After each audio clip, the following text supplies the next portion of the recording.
축산이 환경적으로 이렇게 생태 환경을 보존하고 특히 그 탄소 중립 실현을 위해서 많은 역할을 하는 기업 차원에서 있다는 차원에서 여러분들이 인식해주고 정부에서도 뭔가 이렇게 많은 직부금을 통해서도 이렇게 농가들을 보호가 있지만 아직까지도 미반영이 많은 것 같습니다. 그래서 오늘 농가들 얘기도 들어보고 그리고 소비자들이 또 여러 가지 궁금 사항도 좀 이렇게 진행하도록 제가 하도록 하겠습니다.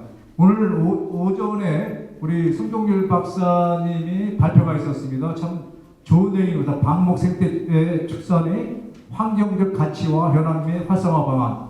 우리 고생했던 박수 한번 쳐주십시오. 예. 제가 이 송 교수님하고는 지난 2000년도부터 꾸준히 이렇게 같이 활동도 하고 우리나라 이 축산 분야에서 유기축산 분야 그리고 방목 생태 분야에 승리한 역할을 하신 분이죠. 정말 소중한 우리 또 이렇게 교수님이 발표했는데 저도 오늘 많은 걸 또 배우고 새로운 또 뭔가 또 아이디어도 많이 얻은 것 같습니다. 두 번째 발표하신 분은 아까 여러분 들으셨지만 김범석 건국 에코 인증원 원장이십니다. 다시 한번 박수 드리겠습니다. 예.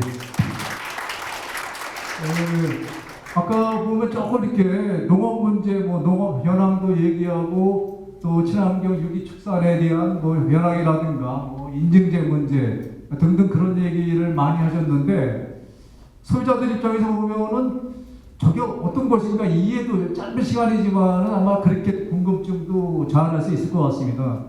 근데 여러분 잘 아시다시피 우리나라 이 농업 지금 이렇게 농촌 인구가 갈수록 좀 소멸하고 있지 않습니까? 지역 소멸이다, 농촌 소멸이다 얘기하는데 그래도 뭔가 농촌 지역에서 농업 농촌을 고리를 해서 특히 축사를 고리를 해서 지역화에 가해나가는 한국 이런 지역 소멸 문제라든가 농촌 소멸 문제가 막지 않겠냐 이런 차원에서 중요한 또 이렇게 말씀을 하신 것 같습니다. 예, 반갑고요. 지금부터 종합 토론을 진행하도록 하겠습니다. 오늘 우리가 종합 토론에 지정 토론자들이 생산 농가뿐만 아니라 그리고 소비자 그리고 학계 그리고 정부 산하 기관에서도 이렇게 또 토론자로 나왔으면서 참 소중한 분들이기 때문에 한 분 한 분 제가 모시도록 하겠습니다. 그러니까 아까 우리 사회자가 인사 소개를 했기 때문에 제가 다시 소개를 안 드리고 바로 진행하도록 하겠습니다. 오늘 보니까 이 종합토론의 시간이 80분입니다, 여러분. 그러니까 2시서부터 15시 20분이니까 80분이니까 참 어떻게 보면 80분 동안 이 진행을 하려면은 여러분도 지겨울 수도 있고 저도 사실 지겨울 수 있지만은 제가 좀 한번 부드럽게 한번 각오에 한번 여러 가지 이렇게 또 그런 경험을 살려가지고 재밌게 한번 진행하도록 하겠습니다. 먼저 오늘 제가 마이크를 여기 보면은 방목 생태 축산 농가입니다. 여러분 방목 생태 축산 농가가 어떻게 현장에서 이렇게 또 축사를 하고 도대체 무엇이 또 어려운 점이고 앞으로 이것이 뭔가 지속 가능의 발전하는 게 어떤 것인가 한번 들어보는 시간을 갖도록 하겠습니다. 박효세 삼수령 보무목장님 대표가 토론을 드리도록 하겠습니다. 네. 토론 시간 한 10분 정도로 얘기해 주십시오. 예. 안다장입니다. 앉아서? 네. 혹시 여기 청중에 와 계신 분들 중에 초지를 갖고 있거나 초지를 관리하고 계신 분 손 좀 들어주실래요? 1명, 2명, 3명, 4명, 5명, 6명? 6명 정도밖에 안 돼요. 7분. 네, 초지. 네, 초지. 네. 저요.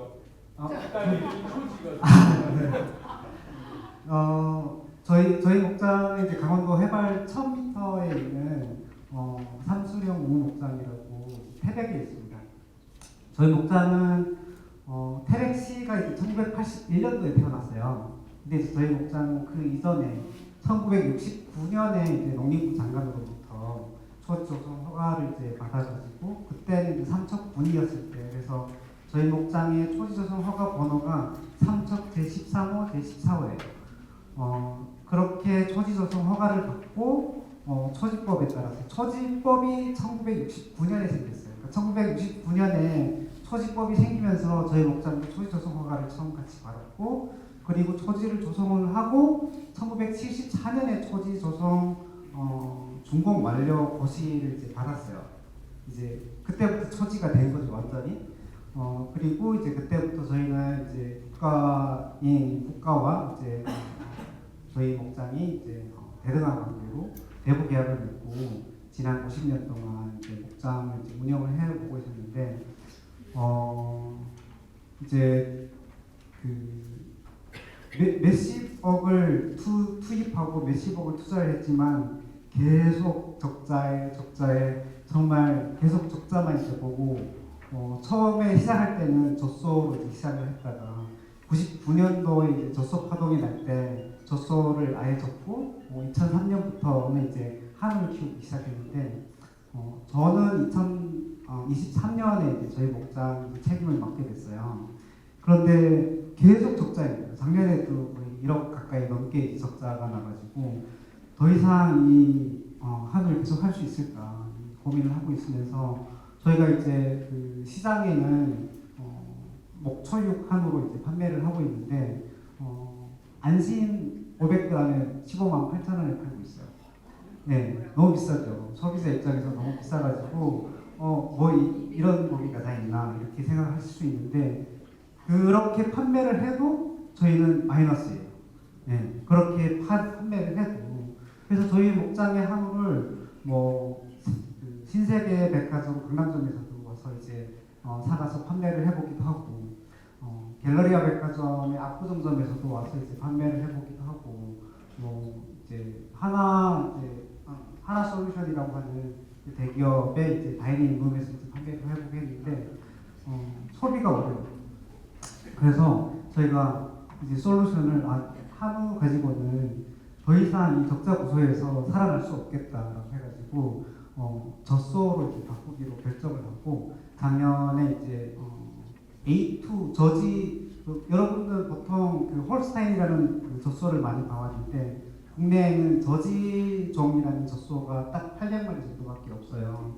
제주도에 한 100마리 정도 있고 이제 그런데 저지종 젖소를 이제 저희가 이제 들여와가지고 젖소를 이제 키우면서 이제 착유를 해서 저희 이제 단골 고객들한테 이렇게 즉석 식품 제조 허가를 받아가지고 바로 착유를 해서 바로 보내드리려고 이제 하다 보니까 이 법에 따라서 저희가 목장 안에 육아공 이제 시설을 이제 만들어야 돼요. 근데 육아공 시설을 만들려고 이제 보다 보니까 저희 땅이 초지잖아요. 초지법이 이제 딱 걸린 거죠. 그래서 초지법을 보니까 초지법은 법, 시행령, 시행규칙 이렇게 되어 있는데 시행규칙 2조에 보면 그렇게 육아공 체험시설을 이제 할 수 있게 되어 있어요.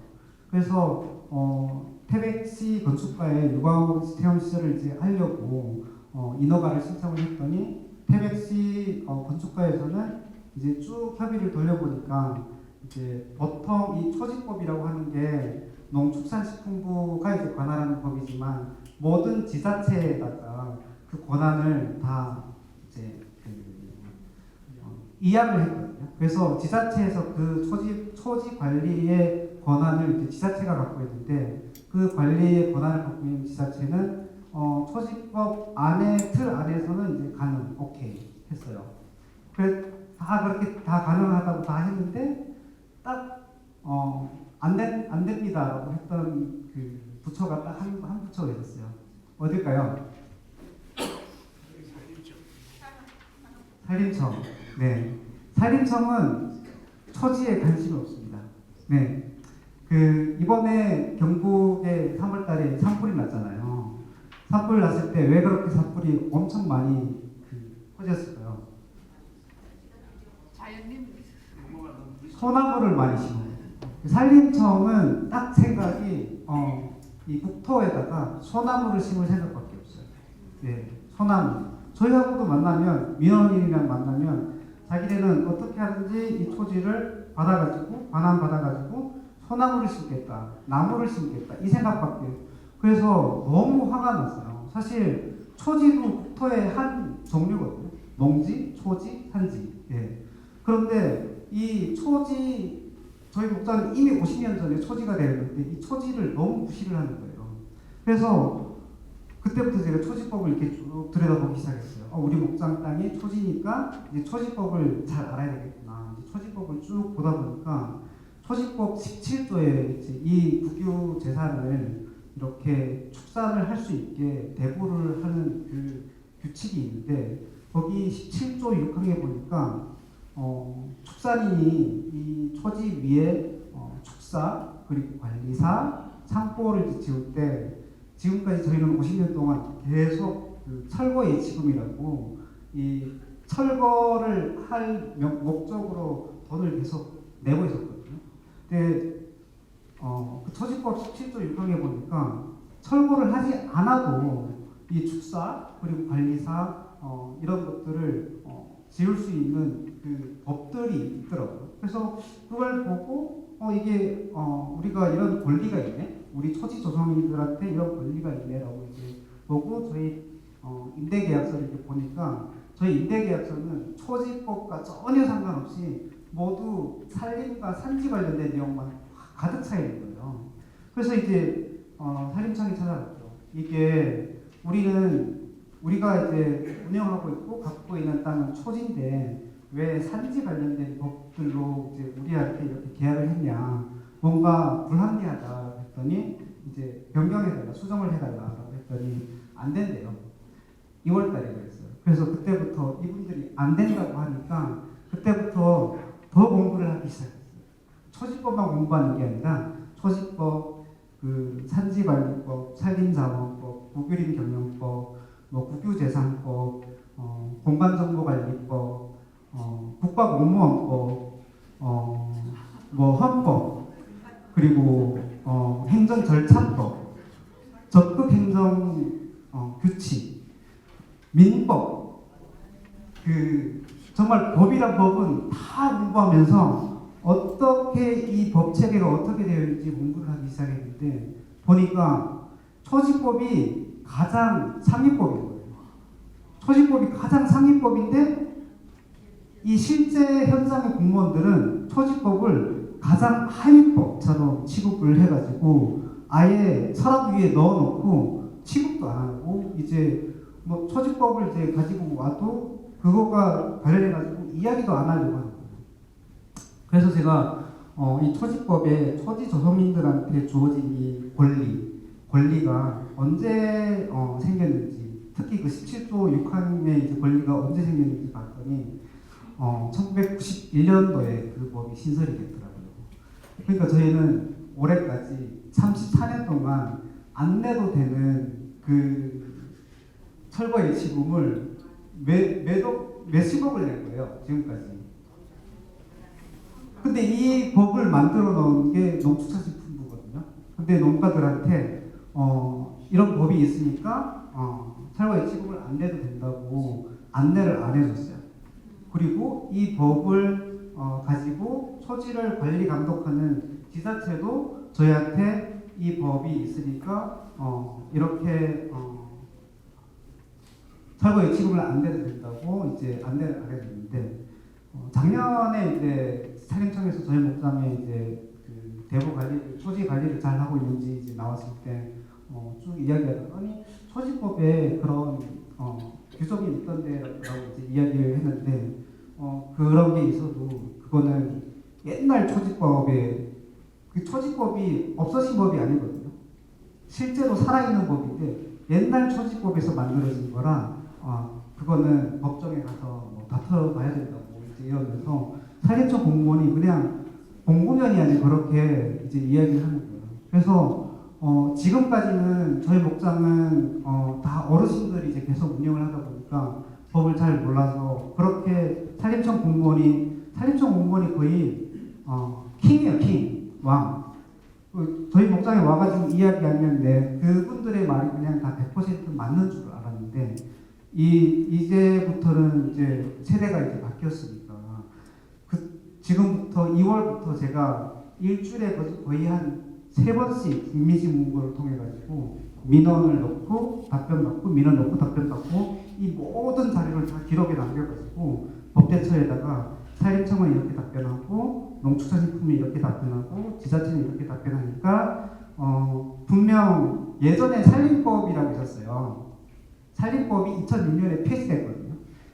관리법이 2006년에 폐지되면서 그 산림법을 산지관리법, 산림자원법, 고규림경영법 이렇게 세부화하면서 예전에 산림법에서는 초지를 이렇게 산림에 있는 초지를 산림에서 제외한다는 규정이 없었어요.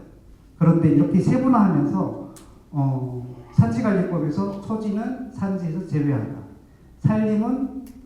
산림법에서는 산림자원법에서는 초지는 산림에서 제외한다. 이렇게 해가지고 그래서 이제 초지가 제외된 거예요. 그 전에는 계속 이렇게 혼용돼서 사용을 해왔대요. 그래서 제외되면 이게 그 법 체계를 보니까 초지법이 상위법이고 초지에 대해서는 특별법이기 때문에 초지법을 적용을 해야 되는데 다 고규림법, 산림법, 산지자원법을 다 적용을 해와가지고 저희가 초지를 관리하면서 초지에 있는 나무를 하나 자르려고 해도 허가를 받아야 되고 이미 우리는 그 나무 자른 걸 다 돈을 내고 그 초지를 산지 전용을 했는데 그렇게 계속 그 관리를 해왔던 거예요.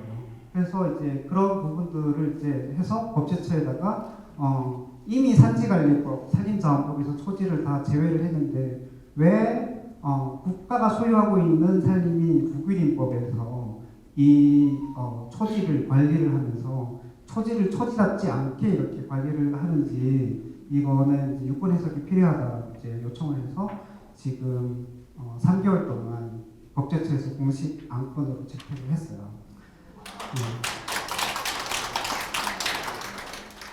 법의 어떤 그 모순들이 너무 많은데 현장에서 이걸 잘 지키지 않고 초지도 엄연하게 국가의 소중한 자원이거든요. 이 자원을 계속 불태워버릴 산불 버릴 그 나무를 심는 데만 생각하고 초지도 그 숲만큼 탄소 저장 효과도 충분하고 국가 경제에 이바지하는 효과가 엄청 많아요. 유럽의 선진 국가에서는 그렇게 초지를 조성하고 관리하고 있는 분들을 엄청 격려하고 지원하고 이러는데 저희는 정말 선진국이라고 하면서도 좀 후진국처럼 그렇게 행정 관리를 하고 있는 게 너무나 안타까웠고 몇 분 남았나요?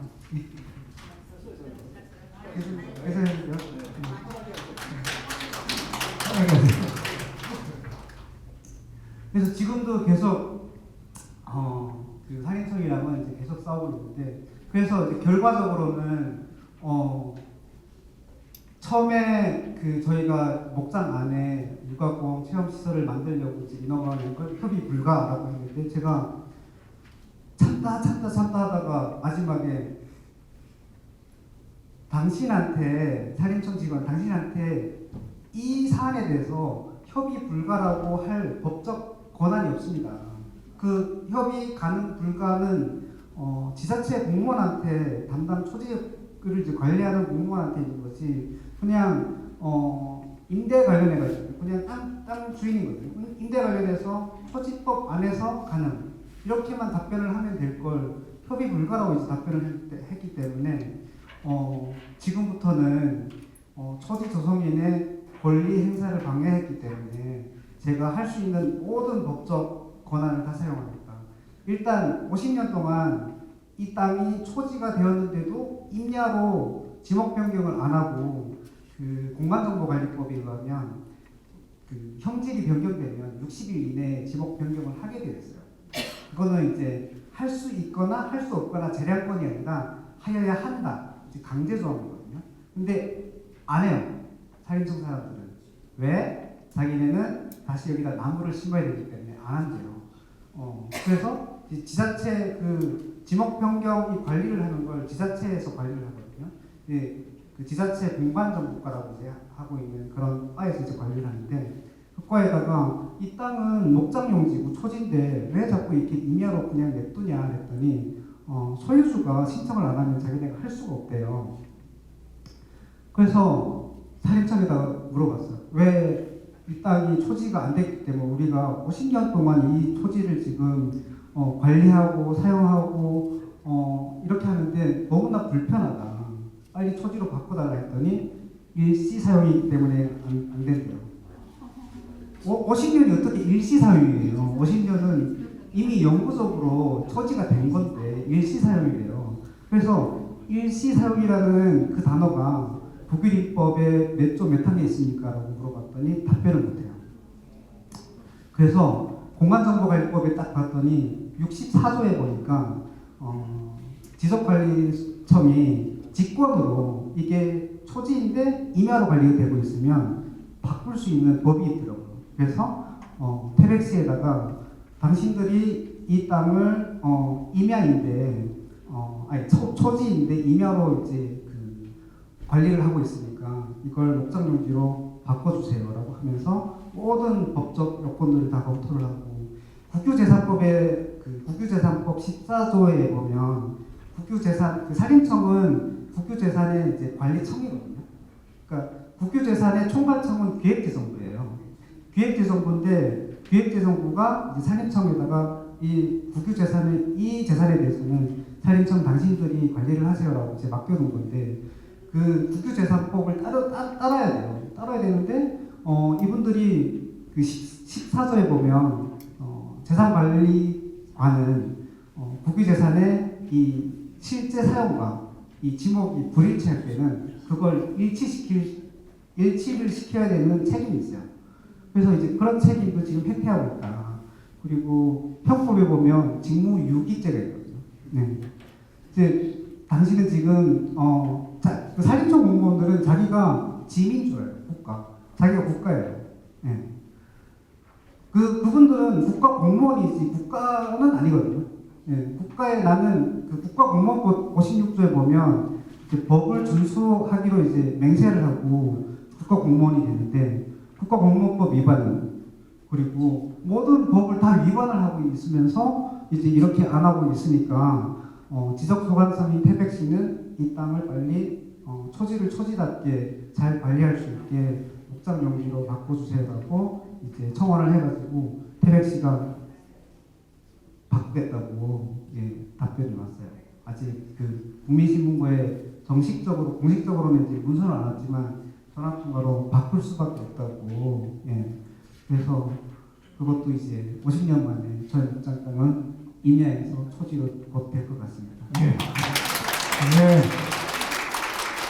네, 감사합니다. 우리 박엽석 대표님 이렇게 말씀 들어보니 어떻습니까? 정말 대단하시죠, 이제요. 저렇게 법을 많이 아는 분이 진짜 처음 것 같아요. 우리 법 대나온 사람 더 많이 알 것 같으니까. 그렇죠, 예. 법 알못. 예. 아니 제가 아까 안심을 500g에 15만 8천 원 상당히 비싸게 받는 거 아닙니까? 그렇죠? 그럼에도 불구하고 그 적자를 받기 때문에 그런 걸 탈피하기 위해서 젖수를 이제 바꾸었다는 거 아닙니까? 젖수만 가지고 착용만 해서 안 되니까 뭔가 좀 유광 사업을 하려고 그랬는데 그것이 이제 걸다 보니까 여러 가지 초지법에 대한 문제가 있는데 오늘 여기 농림축산부에서도 나오셨었는데 농림축산부는 또 정책적으로 축산 조지 문제지만은 산림청분이 좀 나와서 이 얘기를 듣고 뭔가 해결했으면 좀 안타까움이 있는데 그 나중에 언론들이 저렇게 보도를 통해서 산림청이 이렇게 규제를 많이 하고 있다는 것을 뭔가 좀 이렇게 인식을 해서 빨리 수정하는 게 필요한 것 같습니다. 아무튼 저희가 오늘 좋은 소중한 그 말씀하셨고 이런 부분이 우리가 현장에서 애로사항이 있던 걸 알고 서로 해결할 수 있도록 여러분 적극적 응원을 부탁드리도록 하겠습니다. 예, 감사합니다. 두 번째로 제가 유기축산농가의 좀 얘기를 들어보도록 하겠습니다. 아마 이분은 성이시돌 목장장입니다. 송종열 목장장님 마이크 접어주십시오. 예, 부탁드리겠습니다. 예, 반갑습니다. 예, 제주도에서 왔습니다. 그 여러분들 요새 무슨 저는 아직 못 봤습니다만 폭삭 소가수단가요? 그 아시겠지만은 여러분들이 이시돌 목장 우유나 이런 것들을 아마 한살림이나 기타 친환경 매장에서 접하신 분들도 계실 거고 또 제주도에 방문하셨다가 이시돌 목장을 오신 분도 아마 일부 계실 것 같은데 저희는 이시돌 씨가 여기 운영하는 목장은 아니고 제가 안내글에 좀 썼습니다만은 스페인 중세 카톨릭 교회 수호 성인입니다. 농민들의 수호 성인 이시도르 성인의 이름을 딴 목장입니다. 이 이름을 딴 이유는 저희가 1954년도에 그 한림 지역에 부임하신 카톨릭 신부님, 아일랜드에서 오신 제임스 패트릭 맥그리치 신부님이라는 분이 그 신부님으로 부임을 하셨다가 이 사는 형편이 너무 어렵고 사람들이 너무 가난하고 배고프기 때문에 그분들과 같이 먹고 사는 문제를 해결하는 걸 고민하시다가 이제 만들게 된 목장입니다. 그래서 뭐 긴 역사가 있습니다만 그걸 다 설명드릴 수는 없을 거고, 아까 이제 저희의 관점은 뭐냐, 그럼 운영의 관점은 뭐냐를 설명할 수 있을 건데, 아까 삼수령 목장 대표님께서 90년대 말이나 2000년도 초에 이 젖소 파동이 나가지고 낙농업계가 거의 위기에 봉착했거든요. 그래서 이제 아까 낙농을 접고 한우를 이제 도입하셨다 말씀하셨는데, 반대로 저희는 그때 낙농을 다시 시작했어요. 왜 그러냐면 저희가 원래 돼지로 유명한 곳이거든요. 그러니까 여러분들 제주도 돼지고기가 맛있잖아요. 사실은 그 돼지 사업을, 현대적인 양돈 사업을 시작한 곳이 저희 목장입니다. 물론 그게 이제 현재 와서 여러 가지 환경적인 문제나 지역적인 문제가 있는 것도 사실입니다. 그게 좀 원죄가 있어요, 저희한테도. 그런데 이제 그 돼지를 접은 이유는 물론 그때 돼지 파동도 있고 뭐 있습니다만은, 돼지를 산업적으로 혹은 현대적으로 잘 사양하는 기술을 저희가 전파하고 교육하다가 이것이 일부 이루어졌다고 생각했기 때문에 돼지를 접고, 당시 낙농 농가들이 제주도에도 이제 송아지가 태어나면 다 죽여야 될 정도로 값어치가 없기 때문에, 또 그 당시만 해도 지금과 아주 현격하게 차이가 날 정도로 양도는 우리나라 낙농업이 그렇게 지금처럼 세계적인 수준은 아니었습니다. 그래서 그때 저희가 도내에서 버려지는 혹은 값어치가 없는 젖소들을 다 매입을 해서 저희가 기존에 하던 돼지나 이런 사업이 아니라 낙농업을 다시 시작하게 됐고요. 하면서 몇 년 후에 유기 인증을 획득해서 유기농 낙농장을 운영을 하고 있습니다. 그래서 저희 목적은 사실은 수익 추구는 아니고요. 저희가 재단법인에 속해 있습니다. 그래서 영리적으로 운영되는 목장이 아니고요. 그 나오는 수익이 발생하면 그걸 저희가 운영하고 있는 복지시설의 운영 자금으로 활용을 하고 있습니다. 그래서 저희도 항상 손해를 봅니다. 작년에도 적자가 났습니다. 그래서 뭐 여러 가지 애로사항을 말씀드리는 거는 뭐 끝이 없을 것 같고, 아까 제가 정말 존경스러운 거는 아까 삼수령 목장 대표께서 초지로 변경했다고 하셨잖아요. 근데 이거는 일반 분들 혹은 뭐 부동산이나 토지에 대해서 조금 이해도가 있으신 분들은 이해를 못 하실 일입니다. 왜냐하면 아까 오전에 강의에서도 말씀드렸지만 초지가 된다는 거는 더 이상 그 땅을 개발하거나 혹은 땅값을 올리거나 뭐 이런 면에서 굉장히 불리한 겁니다. 초지로 한번 들어가게 되면 다른 용도로 활용을 잘 못해요. 축산 관련한 용도로 활용해야 되고 초지로 계속 농사를 지어야 됩니다. 그래서 반대로 개발할 수 있는 땅을 초지로 바꾼다는 거는 일반인의 눈에 개발의 논리로 보면 굉장히 바보 같은 짓입니다. 근데 저희가 초지를 한 150만 평 갖고 있어요. 말씀하신 것처럼 저희도 50년대부터 개발된 토지고 70년대에는 저희가 제주도도 지금은 전국의 초지의 절반 정도가 제주도에 있습니다. 그래서 제주도도 매년 없어지고 있는 추세이긴 한데 70년도, 60년대부터 해서 저희 이제 설립하신 분들이 저희 이제 중산간 지역에 저희가 있는데 그쪽에 버려지는 좀 과한 표현이고 농사를 지을 수 없는 불리한 여건의 땅을 초지로 만들기 위해서 굉장히 노력을 많이 했고, 당시만 해도 초지에 관련된 우리나라의 기술이나 연구가 많이 이루어졌지 않기 때문에 외국의 전문가들이 많이 도와주셔서 초지를 조성하기 시작했습니다. 그래서 물론 어느 곳이 먼저랄 수는 없지만은 저희도 제주도에서 그 역할을 많이 했고, 지금은 저희 목장 일대나 제주도 중산간으로 와보시면 초지가 굉장히 넓게 잘 분포되어 있는 걸 보실 수 있습니다. 그때 호주, 뉴질랜드, 미국, 아일랜드, 영국, 독일 전문가들이 와서 기술과 뭐 사람들 교육 이런 거를 많이 도와주셨어요. 그래서 저희는 항상 생각하는 게 이 초지라는 게 우리만의 노력이거나 우리의 소유물로 생각하지 않습니다. 여러 사람의 도움으로 또 지역의 환경과 이런 것들 위해서 굉장히 중요한 역할을 하고 있다는 생각을 하고, 반대를 생각할 수 있습니다. 그러면 왜 오늘 이제 소비자분들은 오셔서 왜 자꾸 저 사람들은 무슨 축산 얘기를 한다면서 초지 얘기를 하나 생각하실 수 있는데, 저희는 반대로도 생각합니다. 그러니까 와서 여기 무슨 이 재단법인이라 그러고 무슨 뭐 복지시설 운영하면서 소를 왜 키워요? 뭐 이렇게 물어보시는 분도 계세요. 이 어려운 거. 낙농 굉장히 어렵습니다. 낙농에 종사하신 분들의 노고는 저도 종사자이지만 굉장히 존경받아 마땅합니다. 그래서 왜 키우냐 생각하면은 먼저 이렇게 물어서 이 풀 이거 잔디밭인가요? 막 들어가 사진 찍고 그래서 관광객들은 막 겨울에 잔디밭이 있어 이러는데 저희가 이거 농사짓는 초지입니다. 게다가 유기농으로 화학 비료를 전혀 쓰지 않고 우리가 소먹이 말먹이를 키우고 있습니다 이렇게 말씀드려요.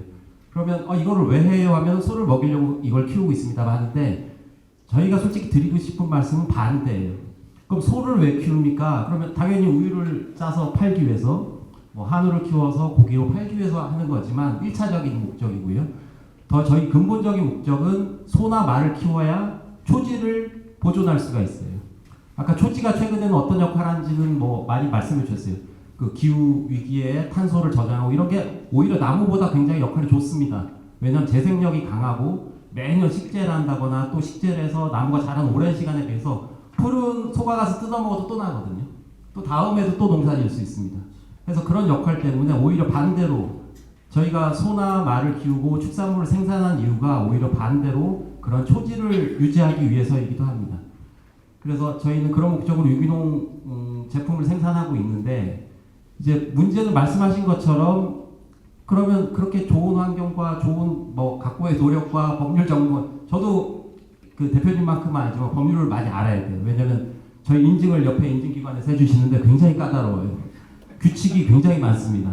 그리고 뭐 이렇게 저희가 인증기관이고 저는 인증받는 농가니까 간단히 해주실 것 같지만 절대 그렇지 않습니다. 지난달에 제가 인증을 매년 갱신해야 되거든요. 유기농 인증도 매년 심사를 다시 받아야 됩니다. 한 번 받는다고 해서 끝나는 게 아니에요. 매년 그 1년 사이에 우리가 농사진 것, 가축을 어떻게 키웠는지, 그 안에 무슨 성분이 뭐 농약이라든가 이런 것들이 나오지 않는지 항상 또 검사를 받아야 돼요. 근데 하나도 허투루 하지 않으세요. 그냥 가끔 원망스러워요. 지난달에 제가 야근을 많이 했습니다. 인증을 새로 받으려고. 그래서 이런 노력들을 왜 하냐 이렇게 물어보시면 또 아까하고 마찬가지입니다. 결과적으로는 그 소비자분들 드시기에 건강하고 좋은 먹거리를 생산하는 게 1차적 목표인 것은 맞습니다. 그래서 뭐 유기농 우유 뭐 이런데 저희 목장이 뭐 관광객 굉장히 많이 오십니다. 요새 아마 제가 뭐 오늘 사진을 보여드릴 수 없는데 이제 검색을 한번 해보시면 요새 인스타 이 성지가 돼가지고 요새 아주 난립니다. 소 사진 굉장히 많이 나오는데 그러면 저희가 목장을 이게 유기농 제품 생산하는 건 물론 몸에 좋고 건강한 것 하지만 목장에 저희가 방문객이 오시면 제가 항상 말씀드리는 게 첫 번째는 이거예요. 첫 번째는 일반 우유에도 항생제 없습니다. 아까 말씀해 주셨죠 오전에. 일반 한우에도 항생제 없습니다. 성장 호르몬 일부 뭐 비난하는 게 아니라 이게 잘못된 정보인데 일부 동물보호단체나 이런 데서 우유에 반대하는 어떤 캠페인의 내용을 보면 이런 내용이 있어요. 소들은 성장 호르몬을 맞고 자라서 우유 속에는 뭐 성장 호르몬이 우리나라의 성장 호르몬이 금지됐습니다. 그러니까 일반 우유에도 그런 게 들어갈 수가 없어요. 그래서 그 부분을 먼저 말씀드려요. 여러분이 드시는 일반 우유에도 항생제라든가 이런 게 잔류하지 않습니다. 건강하고 매년 우유 생산하기 전에 모든 아주 꼼꼼한 검사가 이루어집니다. 그러면 왜 유기농을 하느냐? 그럼 왜 비싸게 받느냐? 이 말씀을 하세요. 그러면 사실은 이게 목장 경영에 도움은 되는 얘기는 아닌데 세일즈 항상 그 부분을 설명드립니다. 유기농이라는 거는 이 우유 안에 유기농 우유 안에 일반 우유보다 더 많은 영양 성분이 들어있거나 몸에 좋은 무언가가 들어있지는 않습니다. 오히려 솔직히 말씀드리면 뭐 우유의 기준이 되는 뭐 단백질이든 유지방이든 이런 것들이 일반 우유보다 오히려 저희 우유는 좀 적을 수도 있어요. 이렇게 말씀드려요. 왜냐하면 그 저희가 하기 어려운 중에 하나는 소한테 100% 유기농 사료만 먹여야 되잖아요.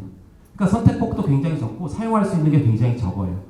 다행히 저희는 초지가 많기 때문에 풀 같은 경우에 저희가 직접 농사를 져서 먹일 수 있지만 곡물 사료 같은 경우에는 저희가 농사를 지어서 먹일 수가 없습니다. 유기농. 그래서 이런 제한 때문에 오히려 영양 성분적으로 경쟁력이 있는 게 아니고 그 유기농이라는 거는 뭐 설명하면은 굉장히 기겠습니다. 간단히 말하면 저희가 아마 다들 동의하시는 종사자분들이 계신 게 순환이거든요. 그러니까 외부에서 투입되고 또 쓰레기로 버려지는 것들을 최대한 적게 하고 생태적인 환경을 지키면서 순환시키는 거잖아요. 소한테 나온 걸 다시 소 먹이에 비료로 쓰고 또 그걸로 풀을 키워서 다시 소가 먹고 그 과정에서 투입되거나 발생하는 것들을 최대한 줄이는 게 사실은 유기농입니다. 그러니까 이 과정을 보이게 농법을 말하는 거예요. 키우는 방법, 생산하는 방법을 말하는 겁니다. 이렇게 설명을 드립니다. 그래서 아까 초지에 대해서도 열변을 토하시는 이유는 뭐 유기농을 간단히 생각하셔서 이게 뭐 그냥 유기농 사료를 먹어서 유기농 우유를 짜서 이게 몸에 좋은 거라서 비싸게 팔면 되지 생각하시지만 이게 지역과 생태와 또 농업과 어떻게 보면 굉장히 관련성이 깊은 겁니다. 그러니까 축산이라는 거를 저희가 속해 있는 목장에 속해 있는 재단의 이름은 이시돌 농촌산업개발협회거든요.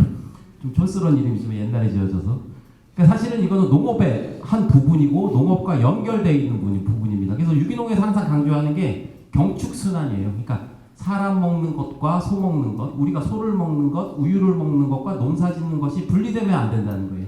그게 순환고리가 끊어지지 않아야 우리가 자연 생태를 망치지 않으면서, 또 여러분들이 뭐 흔히 비난하는 공장식 사육이라는 건 뭐냐면 모든 농업과의 땅과의 연결이 끊어져서 축산업만 집중해 하는 것들이 사실은 요즘 문제가 되는 부분입니다. 그래서 이런 것들을 지키기 위한 어떤 방법, 노력, 이런 방법들이 저는 유기농이라고 생각을 하고, 그래서 소비자분들한테도 항상 기회가 있으면 유기농이라는 건 그 안에 뭐 유기농이나 무언가 뭐 진기한 영양성분이 들어있는 게 아니라 그것을 만들어내는 방법을 여러분들 또 우리가 사는 자연 생태를 훼손하지 않고 지속적으로 하기 위한 방법으로 운영하는 겁니다라고 말씀드립니다. 아니 마이크를 잡으면 오래 하게 되는군요. 그래서 오늘 이렇게 귀한 자리에 초대를 해주셔서 감사하고 오랜만에 육지 구경을 하는데 그 한 가지 저는 의문은 있어요. 뭐냐면 이제 저희가 요새 모든 좋은 것들에는 지속 가능한이라는 걸 붙입니다. 모든 분야에 다 뭐 지속 가능한 무엇, 지속 가능한 무엇을 붙이는데 이게 너무 그 속살이나 그 내용을 고민하지 않고 말을 하면 그냥 껍데기인 말이 되는 경우가 있더라고요. 그래서 무조건 우리가 아까 말씀하신 것처럼 저런 현실적인 문제, 법령의 문제, 정책의 문제를 생각하지 않고 그냥 좋은 어휘로 지속 가능한 무엇 이렇게 해버리면 사실은 문제를 가리고 오히려 그냥 거창한 말로만 이것들을 그냥 우리가 모른 채 하는 우가 범해질 수 있어서 앞으로도 이런 기회나 자리가 있을 때마다 야 그럼 지속 가능한 건 진짜 뭐냐, 누가 누구와 어떻게 지속 가능하자는 거냐라는 문제를 우리 분야에서만큼은 좀 편하게 또 실속 있게 얘기할 수 있었으면 좋겠다는 생각이 듭니다. 예, 더 하고 싶지만 감사합니다. 감사합니다.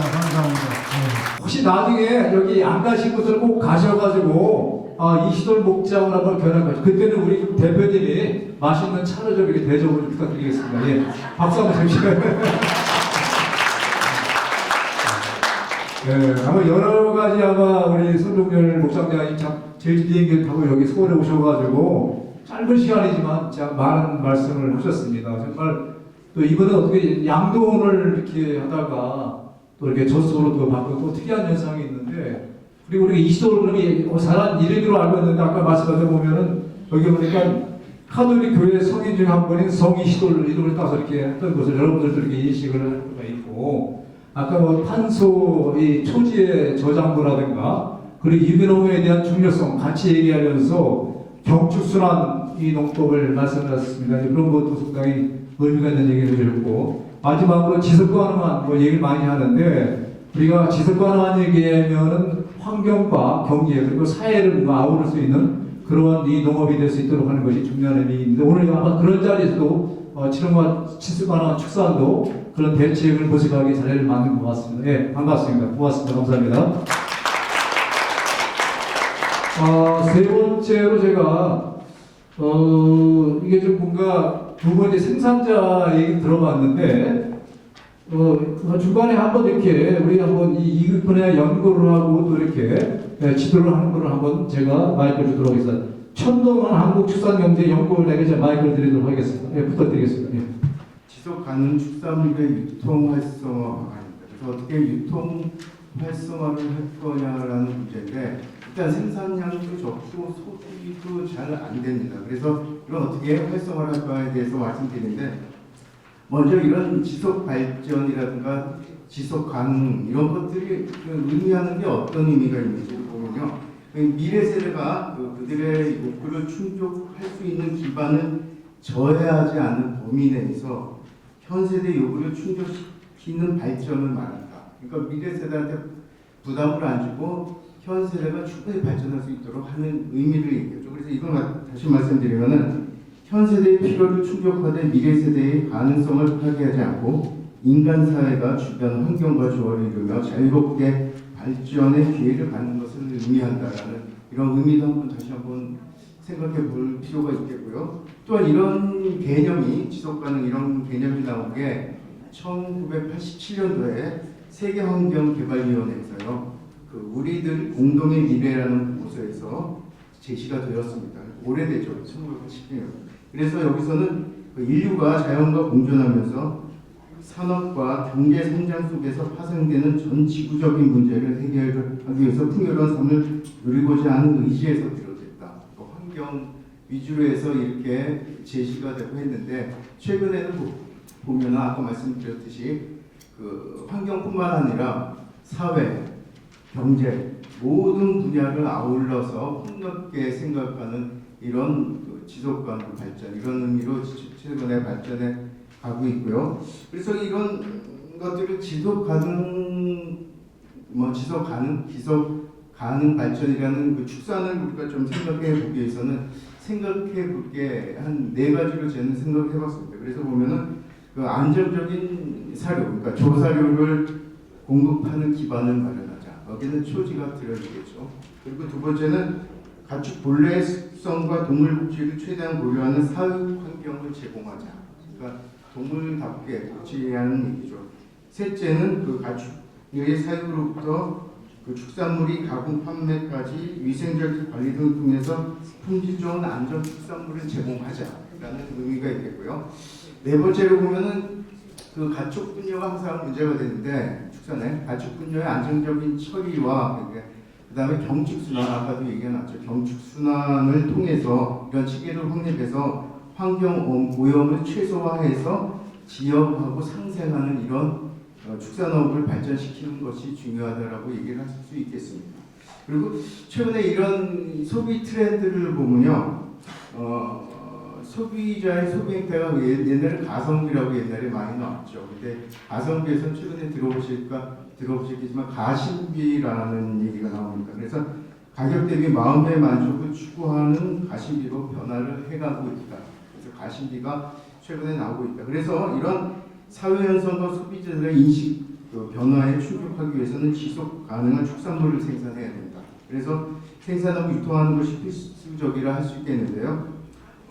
우리가 지속 가능 축산물이라는 것은 바꿔 말하면 그 아까 얘기 나왔던 유기 축산물, 그다음에 무항생제 축산물, 대강 말씀드리면 이렇게 할 수 있겠죠. 그다음에는 방생태 축산물, 그다음에 동물복지 축산물, 그다음에 저탄소 최근에 이슈가 되고 있는 저탄소 축산물 이런 것들이 그러니까 제가 예를 들었지만 이건 아울러서 그냥 구분을 정확한 게 아니고요. 이런 형태들의 축산물을 생산해야지 나중에 소비자한테 다가갈 수 있겠다. 그래서 지속 가능 축산물을 개발하자는 얘기입니다. 그래서 우리가 이런 그 지속 가능 축산물 유통 활성화를 위해서 어떤 것을 생각할 수 있겠느냐를 잠깐 정리해놨는데요. 한 세 가지 정도를 살펴보면요. 지속 가능 축산물에 대한 홍보하고 정보 공유 체계가 좀 중요하다. 그래서 우리가 이런 그 지속 가능 축산물의 소비자들의 관심과 그 인식 등을 제고하기 위해서는 보다 광범위한 홍보하고 정보 공유가 필요하다. 그러니까 많은 언론이나 이런 걸 통해서 우리가 이런 홍보와 정보 공유가 필요하다라고 얘기할 수 있겠습니다. 그리고 두 번째로 말씀드리면요, 지속 가능 축산물의 판매처가 중요하다. 근데 사실 지속 가능 축산물이라는 건 아까 말씀드렸듯이 유기 축산물, 그다음에 무항생 축산물, 방목생태 축산물, 동물 축산물, 저탄소 축산물 이런 것들 생산량도 얼마 안 되고 그리고 소비도 얼마 안 돼서 그 점유율은 매우 낮은 편입니다. 우리나라. 그래서 이런 그 축산물에 일단 판매처가 필요하다. 그래서 그 소비자의 구매 의향의 직접적인 소비로 이어지기 위해서는 축산물 주로 구매하는 대형마트나 로컬 매장, 정육점 등의 판매처에서 구매할 수 있도록 판매처 확대가 좀 필요하다라고 말할 수 있겠습니다. 그래서 이를 위해서 그 동물복지 인증 생산품 판매 지원과 같은 사업을 그 지속가능 축산물로 확대할 필요가 있다. 그래서 이런 그 동물복지 인증 생산품 판로 지원은 지금 농식품부에서 그 교육문화정보원을 통해서 지금 사업을 수행하고 있고요. 이런 다양한 온라인이나 유통 채널과 연계해서 그 지금 동물복지 인증 사업 한촉전 운영하고 있습니다. 그래서 이런 것과 더불어서 우리가 얘기하는 그 지속 가능 축산물을 더 폭넓게 우리가 홍보하고 이런 프로모션을 가셔서 우리가 확대해 나가자라는 라는 얘기고요.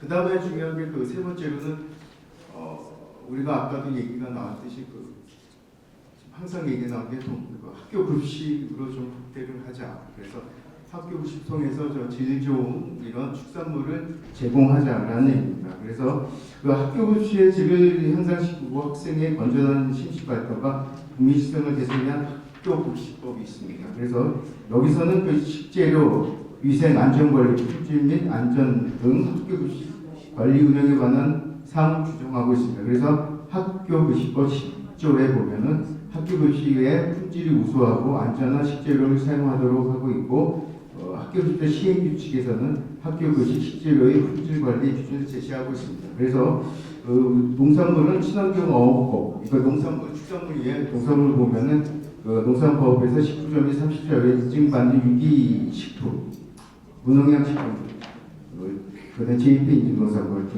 이력 추격 관리 농산물 등을 사용하도록 규정하고 있습니다. 그래서 한편 축산물을 보면요, 기준이 축산물 위생관리법에 근거한 해썹 인증 축산물과 개별 기준으로는 한우 같은 쇠고기 같은 경우는 3등급 이상, 돼지고기는 2등급 이상, 닭고기는 1등급 이상으로 규정하고 있습니다. 그래서 이런 지속 가능 축산물에 대한 내용이 없는 편이죠. 그래서 우리가 지금 여기에 학교 급식에 이런 내용을 넣자라는 얘기입니다. 그래서 학교 급식위원회 또는 학교 운영위원회와 학교 급식 식재료 산정 및 구매 계획에 지속 가능 축산물을 우선 사용하도록 유도하고 학교 급식법 18조 급식 운영 평가를 고려해서 넣어야 되겠다라는 것이 제 의견이고요. 그래서 더 나아가서 결론적으로 말씀드리면 지속 가능 축산물 유통 활성화를 위해서는 결국 정부하고 생산자 단체, 그다음에 소비자 단체가 서로 그러니까 서로 협력을 해서 이런 정보를 공유하고 확대할 수 있도록 노력하자라는 얘기입니다. 이상입니다. 예, 감사합니다. 우리 청평 교육님께서 지속 가능한 축산을 위해서 유통 활성화를 위해서 몇 가지 또 이렇게 제안을 했습니다. 가장 중요한 것은 홍보 및 정보 전달 문제, 그리고 판로조 확대 문제, 그리고 학교 급식 문제, 마지막으로 정부 생산단체, 소비자단체가 협력이 선행되어야 한다는 얘기를 했습니다. 네, 감사드리고요. 다음에는 우리 소비자 쪽에서 오늘 소비자 교육원에서 많은 회원들이 오셨는데 윤혜련 사무총장님이 좀 토론 부탁드리도록 하겠습니다. 네, 토론 부탁드립니다. 우리는 지속 가능이라는 말을 많이 듣고 또 사용하고 있습니다. 최근 소비자 트렌드는 건강과 환경 그리고 윤리적 가치를 고려한 지속 가능한 소비입니다. 지속 가능성은 우리의 필요를 충족시키면서 미래 세대의 필요를 충족시킬 수 있는 능력을 의미하고 또 그리고 이제 지속 가능한 축산업은 환경과 동물 복지를 고려한 미래 농업으로 이제는 선택이 아닌 생존의 문제입니다. 우선 지속 가능한 축산 활성화와 관련하여 저는 소비자 입장에서 말씀드리겠습니다.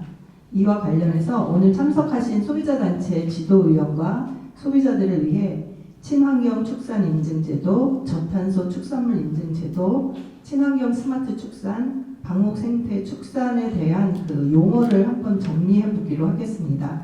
근데 이미 앞에서 오전부터 강의해서 많이 정리가 되었을 것으로 아는데 인증 마크를 참조하면서 정리해 보겠습니다. 제가 여기 준비한 자료에는 맨 마지막에 인증 마크를 넣었었는데 여기 빠져 있거든요. 그래서 아까 강의한 67쪽을 보시면 67쪽인가? 네, 67쪽에 인증 마크가 되어 있고 또 여기 밖에 나가 보니까 무항생제 축산물이라는 이 리플렛이 있어요. 여기 안에도 이렇게 인증 마크가 있으니까 참고하시면 요거 보시면 그냥 됩니다. 그래서 보면 우선 유기 축산물은 항생제, 성장 촉진제 등 화학 자재를 사용하지 않고 유기 사료를 사용하여 사육함으로써 농업 생태계와 환경을 유지 보존하는 목적을 지닌 축산물을 인증하는 제도이고요. 그 옆에 무항생제 축산물 인증 제도는 항생제, 성장 촉진제 등 화학 자재를 사용하지 않고 축사와 사육 조건, 질병 관리 등의 엄격한 인증 기준을 지켜 생산한 축산물을 인증하는 제도입니다. 그리고 동물복지 축산물 인증 제도는 쾌적한 환경에서 동물의 고통과 스트레스를 최소화하는 등 높은 수준의 동물복지 기준에 따라 인도적으로 동물을 사육하는 소, 돼지, 닭, 오리 농장 등에 대해 국가에서 인증하는 제도입니다. 즉, 가축의 건강과 복지를 우선적으로 고려하는 윤리적인 축산 방법입니다. 네, 다음은 또 저탄소 인증 축산물이 있는데요. 저탄소 인증 축산물은 친환경과는 달리 생산 과정에서 온실가스 배출을 줄이는 기술이나 방법을 활용한 축산물을 인증하는 제도입니다. 이 제도는 2023년부터 축산 분야 탄소 발생 저감을 위해서 탄소 감축 기술을 도입하여 평균 배출량보다 일정 수준 이상 탄소 배출을 줄인 농장에 대해 농림축산식품부가 저탄소 축산물 인증을 부여합니다. 그래서 저희가 고기를 살 때 포장에도 그 마크, 저탄소 마크가 있고 또 한우에 표시된 그 이력 번호를 조회하면 저탄소 인증 축산물 여부도 확인할 수 있습니다. 그리고 친환경 스마트 축산이라는 용어를 또 듣게 되는데요. 이거는 디지털 기술을 접목한 혁신적 축산 방식으로 이를 통해서 생산성 향상, 가축 복지 개선, 환경오염 최소화에 긍정적인 효과를 주고 이는 스마트 축산 기술을 활용하면 저탄소와 관련해서 온실가스 배출을 줄이고 에너지 효율을 높여 지속 가능한 축산업 모델을 구축할 수 있다고 합니다. 그리고 방목 생태 축산 농장이란 말이 좀 생소할 수 있어서 넣었는데 이거 오전에 너무 자세히 설명해주고 조금 전까지 계속 논의된 거라서 이거는 패스하겠습니다. 네, 이렇게 지속 가능 축산 활성화는 즉 지속 가능한 소비자는 이런 축산물 소비를 위해서는 당연히 정부와 축산 농가와 유통업체, 소비자의 노력과 협력이 필요합니다. 그래서 정부는 친환경 축산 정책과 또 탄소 배출 감축 목표를 정확히 설정하고 현장에서 잘 실현될 수 있도록 농가의 지원과 또 소비자나 농가를 대상 교육 홍보 등이 요구되고 소비자 입장에서 봤을 때 인증 마크에 대한 신뢰도 확보 방안인데요. 즉 인증 축산물 구매 시 일반 축산물에 비해 가격이 높기 때문에 이에 대한 정부 당국의 체계적인 관리도 요구된다고 볼 수 있겠습니다. 지속 가능한 축산 방식을 도입한 농가에서 생산한 이런 축산물은 인증 제품이 더 늘어나고 농가 홍보도 많이 이루어졌으면 하는 바람입니다. 그리고 지속 가능한 축산물 소비를 위해 소비자는 앞에서 말씀드린 유기축산물, 무항생제, 동물복지, 저탄소 인증 마크가 있는 제품을 선택하고 축산물의 다양한 부위를 활용하고 한 부위만 고집하지 말고 다양한 부위 활용하고 지속 가능한 축산업과 환경보호 관련 정보에 관심을 가져야 됩니다. 그리고 축산물 등급 표시나 이력 관리 등 축산물 정보에 관심을 갖고 우리가 올바르고 지속 가능한 소비를 통해 건강한 삶과 더불어 지속 가능한 축산 활성화에 중요한 역할을 할 것을 기대해 봅니다. 그리고 마지막으로 소비자와 친환경 축산 농가 간의 신뢰를 구축하고 친환경 축산과 방목 생태 축산 등 지속 가능한 축산 가치를 확산하기 위해서는 온 오프라인 교육과 홍보, 소비자 참여형 행사 등 다양한 접근 방식이 필요합니다. 저희 한국소비자교육원은 작년, 그러니까 2024년 8월 22일 친환경 축산협회와 친환경 축산협회에서 축산 환경을 바꾸는 릴레이 세미나 및 현장 체험에 참여했습니다. 경기도 및 수도권 거주 소비자 현장 체험단 81명이 참여하고 여기 오늘 오신 선생님들도 그때 참석한 분들이 많고요. 그때 농장 체험과 세미나 연계 프로그램에 참여했습니다.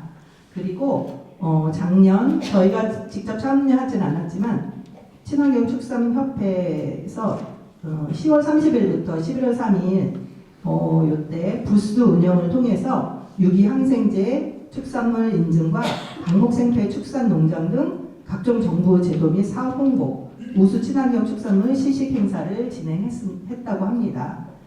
그리고 오늘 농림축산부식품부의 2025년 방목생태 축산 교육 컨설팅 사업으로 지속가능 축산 활성화 세미나가 진행되고 있고 한국소비자교육원 회원 40명이 참석했습니다. 세미나를 비롯한 이러한 행사들이 지속가능 축산 발전에 일조할 수 있는 좋은 기회라고 생각합니다. 감사합니다. 예, 감사합니다. 우리 이래전 사무총장님께서 소비자의 트렌드, 건강과 환경 그리고 윤리적 가치를 말씀하셨습니다. 이것은 선택이 아니고 어떻게 보면 생존의 문제라고 말씀을 하시면서 지속가능한 이 축산 문제를 또 얘기해 주셨습니다.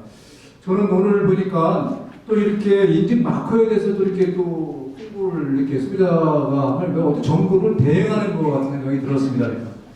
그래서 제가 오늘 이거 보면서 야 이게 앞으로 온라인 오프라인 교육 홍보를 위해서는 친환경 축산업체하고 이 한국 소비자 교육원이 좀 많이 할 수 있도록 하려고 그러면 예산이 필요하지 않습니까? 그렇죠? 예산을 좀 전국적으로 많이 지원해주고 이 부분은 제가 명분도 있기 때문에 이런 부분에서 아마 기획예산부가 저가 아마 예산을 삭감을 안 할 것입니다. 그렇죠, 우리가. 네, 잘 부탁드리겠습니다. 예. 그럼 마지막으로 우리가 그러면 우리 여기 이제 양승아 국립축산가원의 농업연구사님의 토론 얘기를 듣도록 하겠습니다. 부탁드리겠습니다. 예, 안녕하십니까.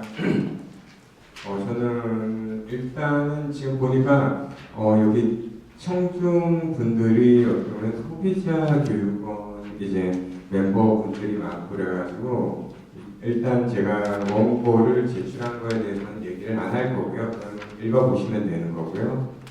잠깐 저의 이력을 잠깐 연구 이력을 말씀드리면 10년 전에 저는 산지 생태 축산 연구를 한우 가지고서 한우 연구소에 있을 때 시작을 했습니다.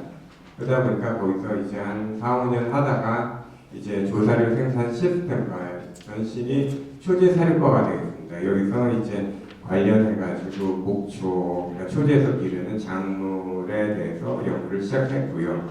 그 다음에 또 저기 좀 아까도 잠깐 나왔던 건데 공간정보 관련해가지고 드론 가지고서 이제 저기 관측이나 이런 생육 관측하고 그 다음에 전자기후도 가지고서 이상이나 기후변화의 영향을 평가하는 그런 연구를 지금 계속 하고 있습니다. 그래서 지금 보시면은 어쨌든 간에 친환경 축산 어떤 축산물들이 저희들은 소비자들한테 어필을 할 때 어떻게 어필을 할지 그걸 좀 생각을 해봤는데 잠시 여기서 근데 환경도 좋고 하니까 무조건 우리는 친환경적으로 길렀기 때문에 좋다. 그 다음에 그것을 그 소비자들한테 이렇게 얘기를 했을 때 그 사람들이 그렇게 받아들일 거냐 그게 참 중요할 것 같고요. 일단 우리는 이렇게 자연적으로 길렀는데 소비자들은 이거 사 먹어야 된다. 이거는 좀 힘들 것 같은 느낌이 들었습니다. 그래서 저는 일단 산지 방목 생태 그 연구를 하면서 느낀 점이나 저희 한우에서 봤을 때 혈액 성분 변화나 뭐 이런 것들에 제가 논문도 제출도 했고 뭐 이런 쪽으로 하는 것들에 있어서 일단 좋은 점이 있었습니다.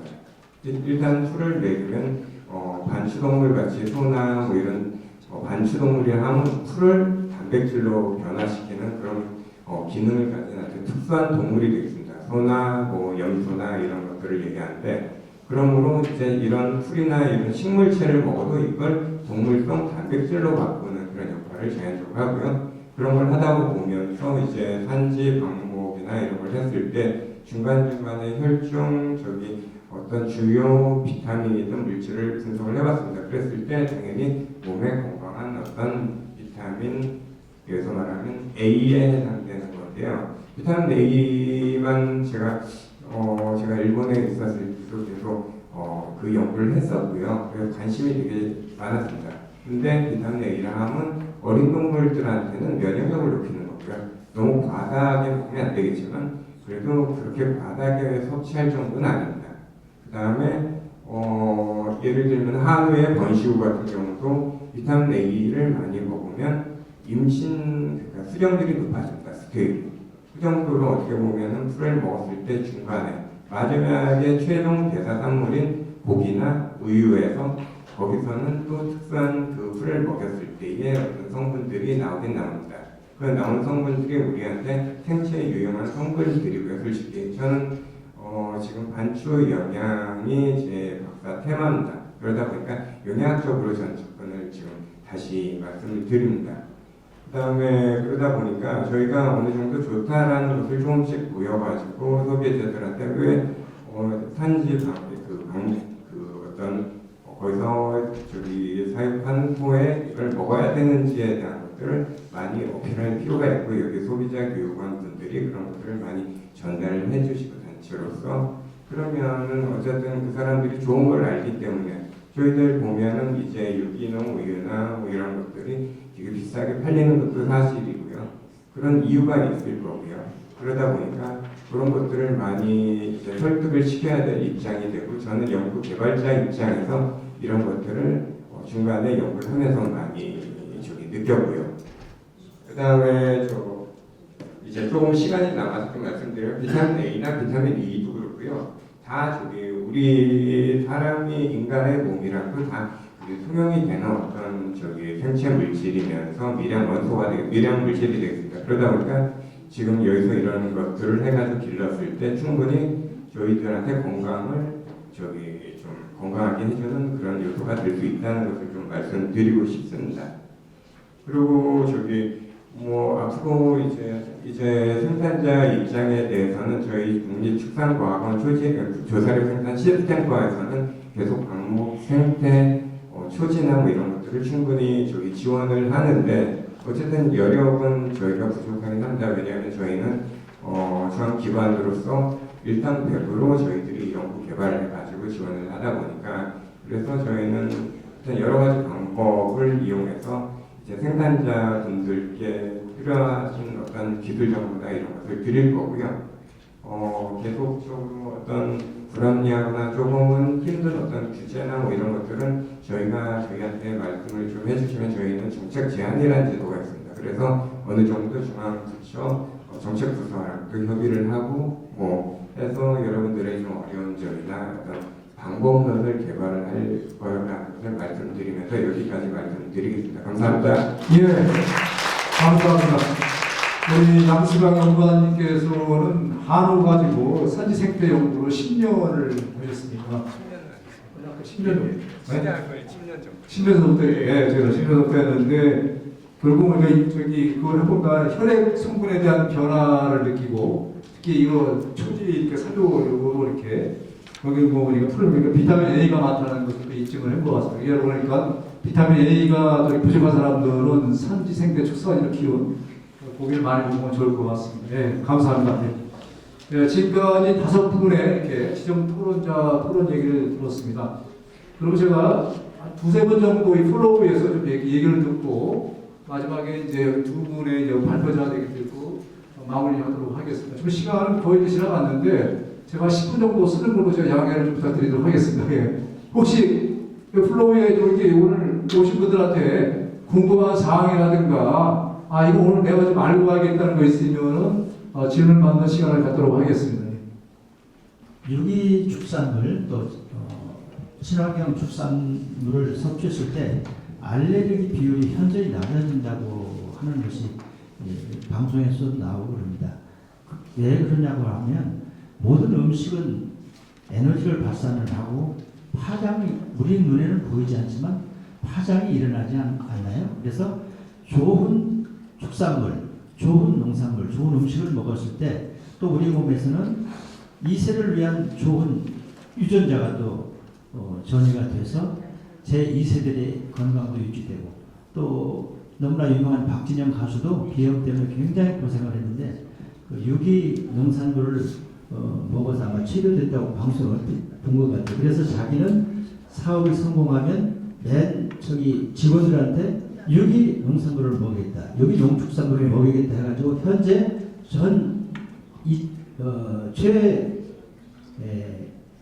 고층에다가 직원들을 위한 식당에 전부 친환경 농축산물을 먹이고 있다고 합니다. 그래서 우리가 건강해지기 위해서는 특히 물론 다른 축산물도 진짜 안전하게 생산하고 있습니다. 무항생제도 안 들어가고요.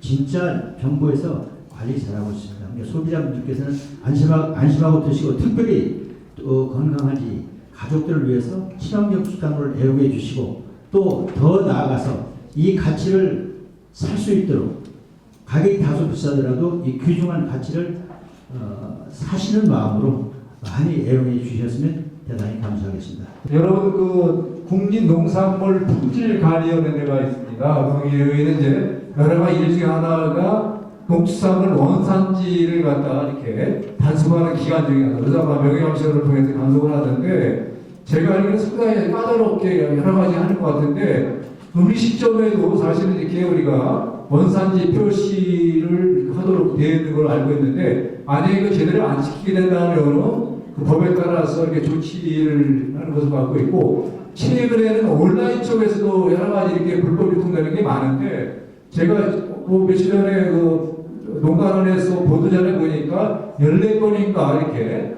농산물 인증 불법 도용해가지고 이렇게 적발된 사례가 있는데 아마 정부에서도 그런 부분에서 소비자를 안심하기 위해서 그런 여러 가지 또 이렇게 대책을 하고 있다는 것을 여러분들 알고 있을 것 같겠습니다.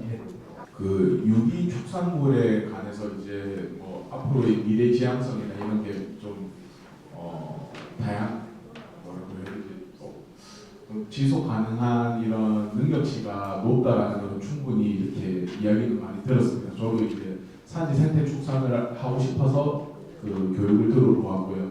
그런데 그 제가 궁금한 거는 흔히 아는 고품질의 그 고급육 사용을 하기 위해서는 아직까지 이제 대한민국은 그 품질평가 대회나 이런 것들로 인해 가지고 고품질 고기를 많이 평가를 하고 그리고 이제 선호를 많이 하는 부분인데 이런 유기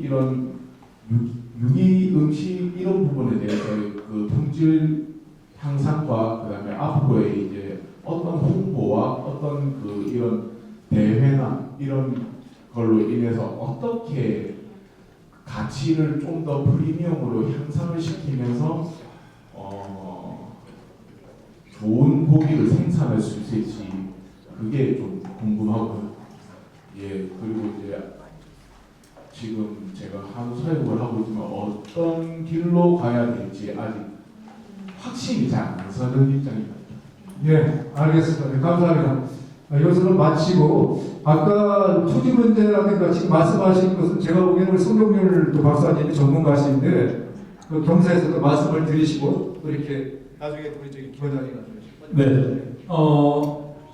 방목생태 축산을 정부에 정착하기 잘했다고 생각을 다시 한번 들고요. 아까 우리 삼수령 목장의 육아공 시설, 체험 판매 시설은 이때 이제 표지법 모법은 국회에 그 사람들을 통과해야 되기 때문에 못하고 불용으로 해서 이제 만들어놔서 잘했다는 생각이 듭니다. 그리고 아까 질문하신 사유지의 경우에는 별 문제가 없습니다.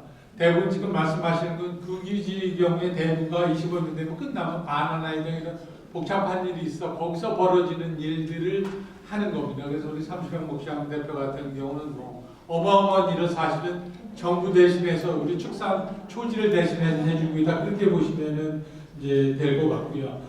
그 다음에 이제 지금 우리 질문하신 유기 산지 생태 축산 포함, 방목 생태 축산 포함해서 이거를 가지고 우리가 기존에 하던 뭐 2+ 고기 이런 것들을 기대하는 것은 기본적으로 안 하는 것이 좋을 것 같아요. 저 개인적인 생각입니다. 그거보다 좀 낫지만 그렇게 막 공유 사료 먹여서 하지 않더라도 그거보다 낫지만 친환경적이고 여러 가지 우리 박사님 얘기한 것처럼 기능성 무슨 성분이 들어있거나 이런 정도로 우리가 좀 충분하다. 그걸로 영양가를 채우는 시대, 지방이나 단백질 채우는 시대가 지나버렸기 때문에 그렇게 가면 되지 않겠냐 그런 생각이 들고 아까 제안하신 것처럼 우리가 산지 방목 생태 축산이라든지 그런 것에 대한 각종 대해 우리 소비자와의 연계에서의 여러 가지 교육 이런 것들이 지속적으로 되면 될 것 같고 어느 방향으로 가냐 방목 생태 축산 방향으로 가면 될 것 같습니다. 그리고 자꾸 삼아 6이라고 하는 것은 제가 지금 출처를 까먹었는데 중국의 그 책에 보면 6이라는 말을 뭐라고 해놨냐면 정확한 뜻은 제가 다 기억하지만 서로 연결되어 있다 이렇게 돼서 6이라고 쓰고 유럽에서는 그거를 바이오 혹은 뭐 독일어 같은 비오 이렇게 쓰고 있거든요. 그래서 6이 아까 우리 이시돌 목장에서 얘기한 것처럼 어떤 특정한 성분이 있다기보다는 생태계, 이렇게 돌아가는 가운데서 생산된 거 우리가 먹는 거다. 본래 본질의 생태계로 된 것을 먹는다 그렇게 보시면 되고 그 가운데서 예를 들면 유기질 비료다라고 하는 것도 본래 그 시스템 들어가서 잘 생산된 것들을 비료로 넣는 거기 때문에 6이라는 말을 너무 거창하게 해석하지 않으셔도 될 것 같습니다. 마지막으로 제가 웃기는 얘기하면 아까 우리 삼시령 목장에서 초지를 가지고 있으신 분이 이렇게 해서 제가 손을 들었는데 저는 초지를 땅을 가지고 있지 않습니다. 그런데 큰딸 이름이 성초지라서 손을 들었습니다. 그래서 딸을 제 전공에 맞게끔 이름을 줘서 근데 대한민국 유일하게 하나밖에 없어서 제가 초지에 손을 들었습니다. 이상입니다. 고맙습니다. 네, 감사합니다.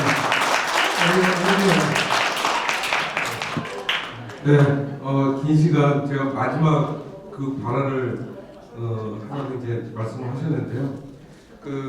우리 토론자 중에 이제 첫 번째로 이제 말씀하신 우리 그 토론자 우리 그 삼목골 말씀을 듣다 보니까 공무원 헌장을 제가 한번 찾아보게 됐어요.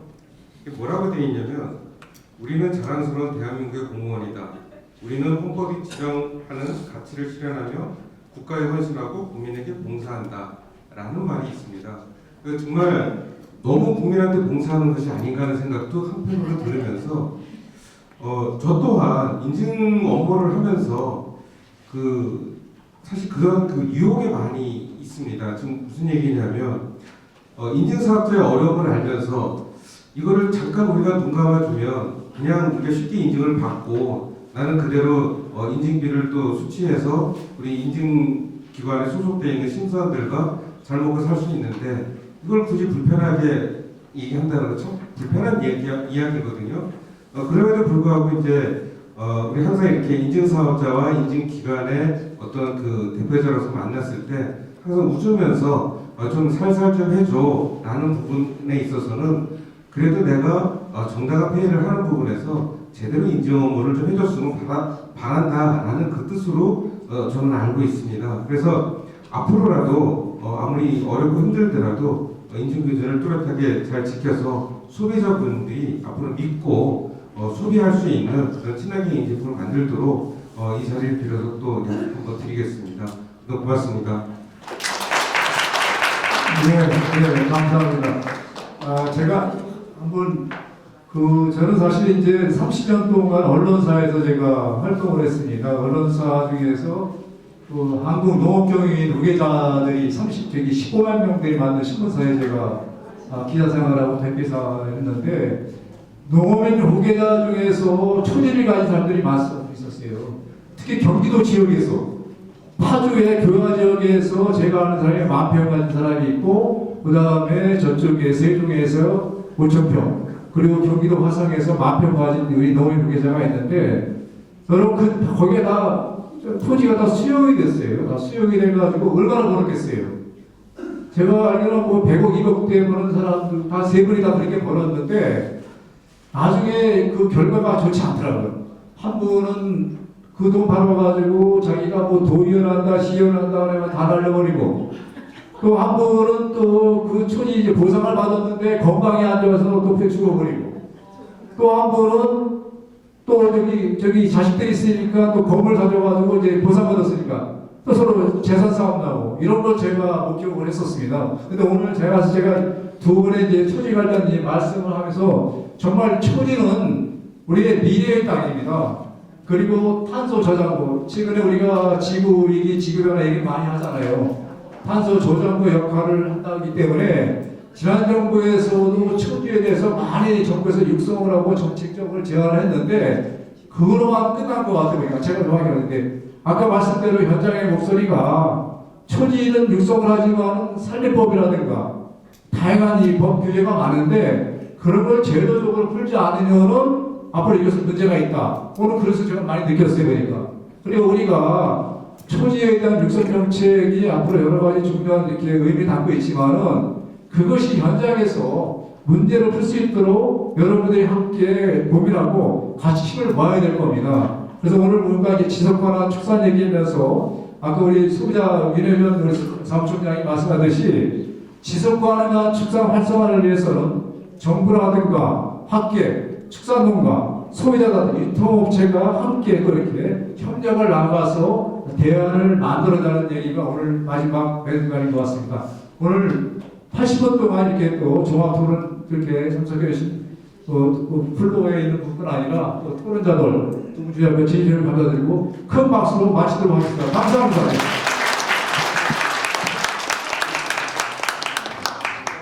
네, 토론회. 이번 시간은 여기 나와 있는 사람이 주인공이 아니고 앉아 계신 분이 주인공이라는 말씀을 드리고 정부에게 바라는 이야기라든가 궁금하신 사항 많이 말씀해 주시면 감사하겠습니다. 저는 오늘 온 거는 제 말을 하려고 온 게 아니고 여러분들의 이야기를 들어왔으니까요. 그 궁금사항이라든가 질문 있으시면 해주시면 감사하겠습니다. 산림청 그 조림 관련된 사업 예산을 보니까 올해 예산이 1,500억 가까이 되더라고요. 15만 헥타르에 산림 그 조림지 관리에 대해서. 근데 저희 초지 조성 관련해 가지고 올해 예산이 7억밖에 책정이 안 되어 있잖아요. 한 30배는 더 늘려야 되지 않나요? 이 비율에 맞게? 왜냐면 지금 15만 헥타르에 1,500억인데 저희 초지가 4만 헥타르인데 7억이 말이 되나요? 너무 이거 좀 기획재정부에 요청해가지고 초지도 당연히 국가의 토지인데 초지 조성을 제대로 유럽이나 독일의 이제 경관법처럼 좀 지위를 상승시켜서 예산도 좀 더 많이 이제 배정을 받아서 이렇게 산불이 나면 없어질 그런 데 계속 돈을 쓰지 말고 초지 조성에도 돈을 많이 쏟았으면 좋겠어요. 네, 정부도 그 점에 공감하고 있고요. 그거에 대해서 고민을 좀 하고 있다까지만 말씀드리도록 하겠습니다. 혹시 추가적으로 궁금하신 사항이라든가 질문 있으세요? 저는 이끌림 농장을 이제 동물복지 유정란 산란계를 운영하고 있습니다. 오늘 이 지속가능 축산 내용이 대부분 이제 큰 대가축들에 대한 내용인데 이제 산란계 동물복지 유정란에는 이제 사육환경 표시라는 게 있습니다.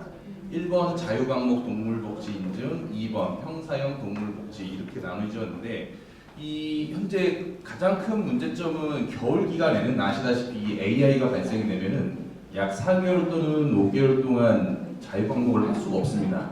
하지만 소비자들은 원하는 거는 이 1번에 대한 계란을 많이 원하는데 이 경우에는 이 지속 가능한 축산을 하는 것 자체가 사실 현재로서는 불가합니다. 그렇기 때문에 그냥 이거는 제 그냥 의견이고 좀 그런 내용들인데 계절별로 탄력적인 운영, 즉 겨울에는 자유방목을 인증하되 이 기간에는 위험 요소가 있으니 이 소비자들한테도 이런 부분들을 홍보를 해주고 나라에서도 이런 정책적인 부분이 반영이 된다 그러면은 현재 식약처와 농림축산식품부에 대한 일본의 표시에 대한 이 문제점도 해결이 될 수 있을 것 같고 그리고 여기에 더 나아가서 지속 가능하게 양계를 하려고 하면은 예를 들면은 그 주변에 실내 방목장을 만약에 만든다 그러면은 그런 부분들도 어느 정도 인정이 되게끔만 제도적으로 개선이 되면은 지속 가능한 축산이 되지 않을까라는 생각을 하고요.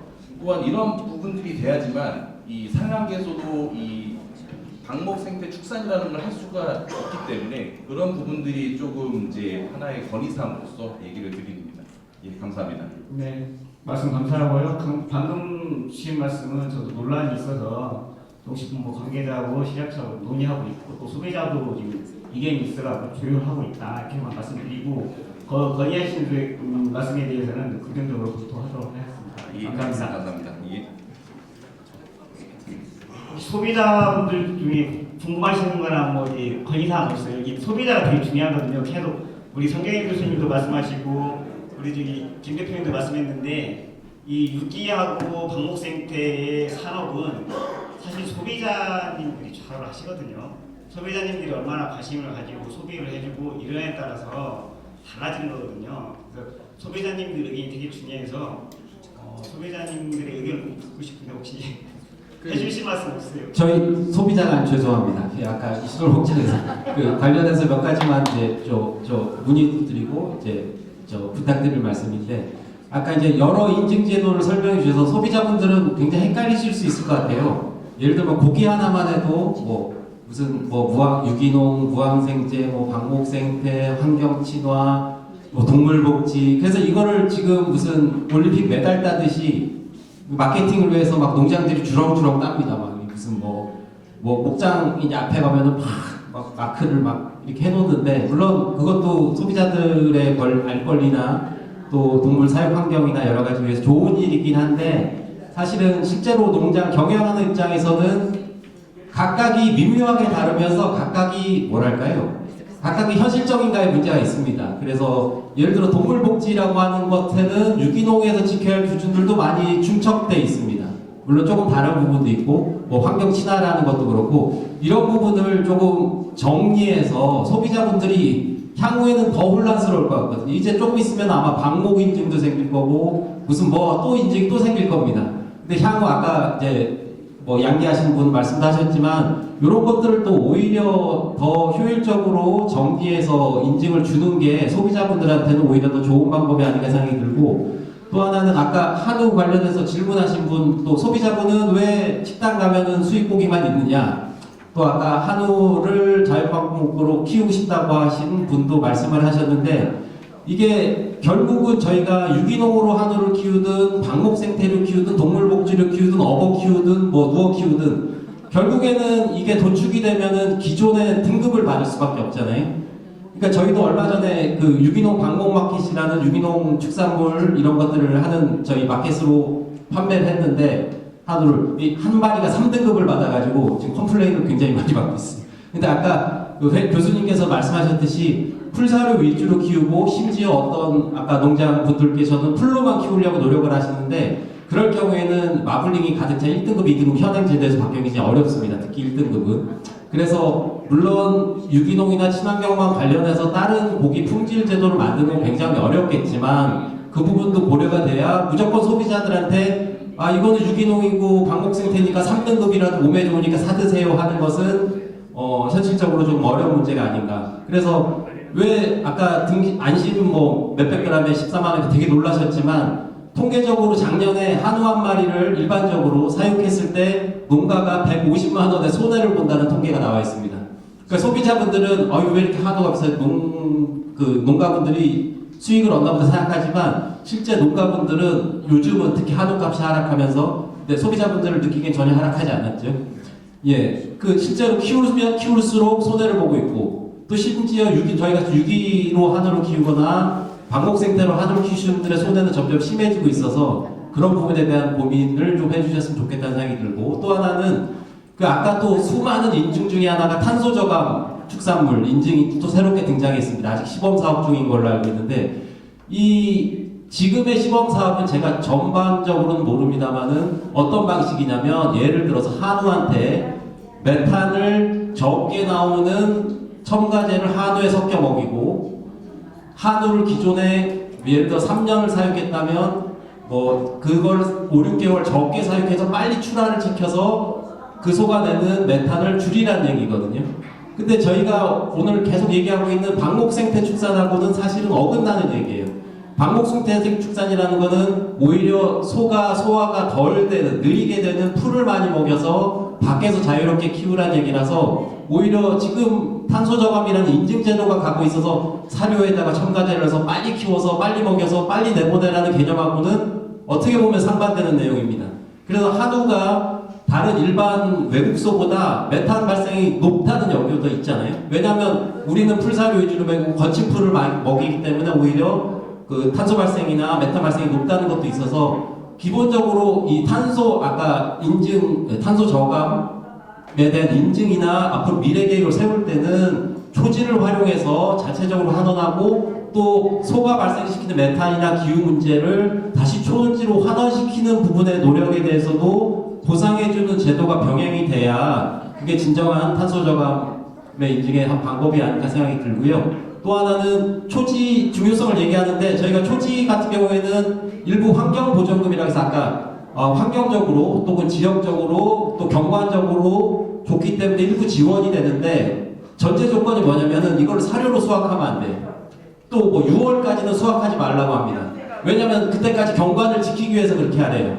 근데 이 초지를 조성하는 1차 목적은 이것을 가축을 키우기 위해서나 이런 목적으로 해서 환원하기 위해서입니다. 그래서 이런 제도들도 전반적으로 좀 조언을 해주셔서 아까 말씀하신 초지가 이 경과적 목적, 환경적 목적이 있기 때문에 이런 부분에 대한 지원이 종합적으로 될 수 있도록 고려를 해주셨으면 좋겠다는 생각이 듭니다. 죄송합니다. 소비자가 아닌데 말씀드리겠습니다. 좋은 말씀 감사하고요. 아마 말씀하시는 소비자님도 아마 공감하시는 분인 것 같습니다. 좋은 말씀 감사합니다.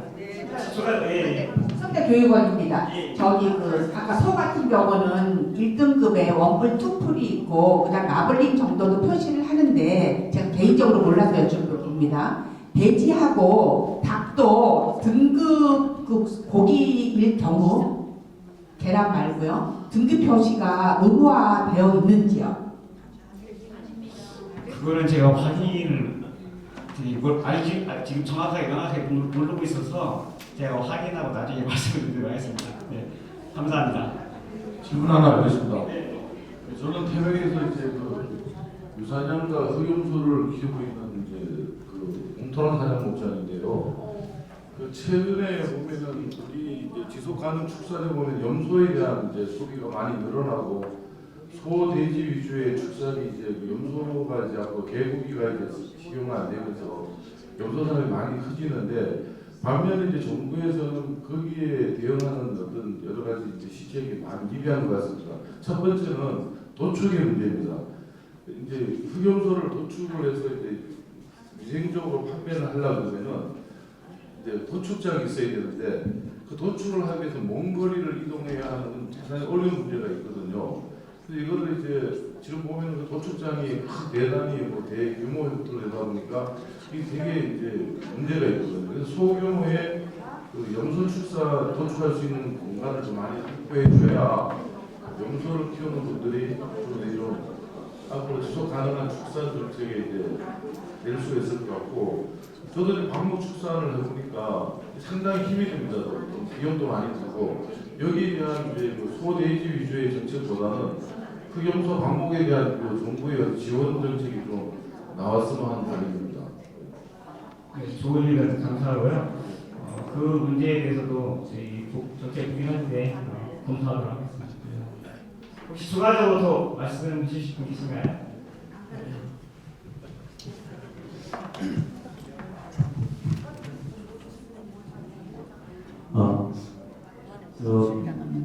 우리 사업 중에 초지조성 사업과 울타리 사업이 있는데 초지조성 사업 중에 비료나 또 제초제 일반 연중 필요한 사업에 관해서는 5년 주기로 하지 말고 1년 주기로 좀 해주십사는 부탁하고요. 두 번째는 이제 앞으로 탄소 배출권이 시행이 되면은 우리 초지도 거기에 해당 사항이 될까 하는 보고하고요. 또 세 번째는 체류용 쉼터라는 사업이 있는데 그게 우리 초지 관련돼서 축산 체험 관광 시설 사업이 있는데 이거 어떤 연구안이 있고 또 우리가 축산 체험 관광 시설을 어느 정도까지 초지 내에 설치할 수 있는가, 초지 내 아무데나 그걸 설치할 수 있는가 좀 여쭤보고 싶고요. 그 다음에는 네 번째로 돈분 액비 관련해서 돈분 액비를 우리 초지에다가는 그냥 살포만 해도 가능하다. 일반 농경지에는 살포한다면 반드시 병원을 해야 되는데 액비를 우리는 초지에다 그냥 살포만 해도 가능하도록 가축 분뇨 관리와 이용에 관한 범죄에 지정이 되어 있다고 되어 있거든요. 그래서 그것이 좀 가능하도록 좀 지원해 줄 수 있는 방안이 있을까 여쭤보고 싶습니다. 네, 그 말씀 감사하고요. 초지에다가 비료를 살펴는 비용에 대해서는 저희가 이제 초지 방목센터에 조성 사업을 진행하고 있는데 현재는 5년마다 한 번씩 이렇게 돼 있거든요. 그거에 대해서는 21년도 하면서 검토를 해서 반영할 수 있는 하겠습니다. 그리고 탄소 배출권 관련해서 만약에 이제 직불금이 나간다면 당연히 소지로 탄소 수원이 있으니까 그런 거에 대해서는 직불 당연히 있는 만큼은 가져야 될 것 같다고 저는 생각을 하고 있고요. 최종 신청은 이거는 공기와 관련된 부분이고 소지는 그런 거와 관련 없이 관리사라든가 이런 거를 지을 수 있습니다. 그런 거는 공기하고 관련이 없으니까 소지법에 따라서 소유주의 부분에 확인해서 추천을 들어갔고요. 동분의 비 같은 경우에는 사실은 불일 데가 없어가지고 지금 소리를 못하고 있는 경우가 아니는데 그런 부분에서 확인해서 방금 말씀하셨던 그 부분이라든가 이제 매치될 수 있도록 알아보겠습니다. 그리고 이제 제가 또 추가로 드리고 싶은 게 동물복지에 대해서는 되게 관심이 많으세요, 소비자들이. 근데 동물복지를 넘어선 게 사실 방목센터거든요. 그 동물복지라는 게 그 동물의 그 고유의 특성을 잘 살려서 특정한 면적도 확대하고 이렇게 하는 건데 방목은 매달 기울는 거잖아요. 어떤 게 더 동물복지에 가까울지 제가 말씀 안 드려도 알겠죠? 그렇게 생각하시면 되고 그 다음에 유기는 그거보다 더 높은 거예요. 모든 사료를 다 유기농으로 내려야 되거든요. 그래서 비용도 많이 들어가고 되게 그 기술도 까다로워요. 근데 최고 높은데 이거를 좀 간과를 많이 하시더라고요. 그러니까 동물복지가 나쁘다는 게 아니고 동물복지도 좋아요. 좋은데 그거보다 더 좋은 게 방목센터예요. 그거보다 더 좋은 게 유기축산이라는 거 기억해 주시고 거기에 맞게 염두에 주시고 소비 생활 하시면서 주변에도 좀 말씀을 전파해 주시면 감사하겠다 이 말씀을 드리고 마치도록 하겠습니다. 한 시간 감사했습니다. 감사합니다.